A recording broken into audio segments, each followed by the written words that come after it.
போயிட்டான். எனக்கு எல்லாம் ஞாபகம் இருக்குது. நான் வந்து இந்த ஹைஜீன் பற்றி பேசுகிறவங்கள்ட்டெல்லாம் இதை சொல்லிக்கிட்டே இருப்பேன். நான் ஹோட்டலுக்கு சாப்பிட எங்கள் அப்பா என்னை அழைச்சிட்டு போகிறாரு. எங்கள் அப்பா என்ன பண்ணுவார்னா, எப்போயாவது வெளியே கூட்டி போகும்போது பையனை வந்து ஒரு நல்ல உயர்தர உணவகத்தில் சாப்பிட வைக்கணும்னு பிரியப்படுவார்.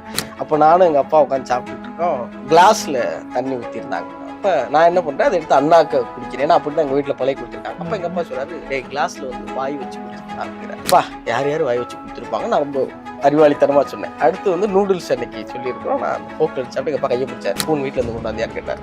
அப்படி எது ஹைஜீனிக் இல்லைங்கிறதே வந்து இன்னைக்கு மாறி போயிடுச்சு. இன்னைக்கு தெரியாமல் போயிடுச்சு. நம்மெல்லாம் ஒரு மேட்டிமைத்தனத்தோட எதையும் நம்பிக்கிட்டு இருக்கோம். ஆனால் இங்கே பாரம்பரியத்தில் அவ்வளோ ஆரோக்கியம் இருக்கு, அவ்வளோ நலன் இருக்கு, அவ்வளோ சுவை இருக்கு. ஸ்பைசி அப்படின்னா உரப்புன்னு நம்புறாங்க. அது கிடையாது. நீங்கள் உரப்பு இல்லாமல் ஒரு நாட்டுக்கோழி குழம்பு எங்கள் வீட்டில் சாப்பிட்டேன். இன்னைக்கு வந்து நான் மட்டன் சாப்பிட மாட்டேன். ஒன்லி பிராய்லர் சிக்கன் ஸ்டைலிஷாக சொல்கிறேன். இதோட சுவை உங்களுக்கு தெரியல. அது அடுத்த தலைமுறை கடத்துல நிறையா கோவம். நீங்க சொல்ற விஷயங்கள் ஒரு புது தகவலா இருக்கு. ரொம்ப அழகா பாரம்பரியமான உணவு எத்தனை விஷயங்களை நம்ம மறந்துட்டோம்னு அழகா சொன்னீங்க.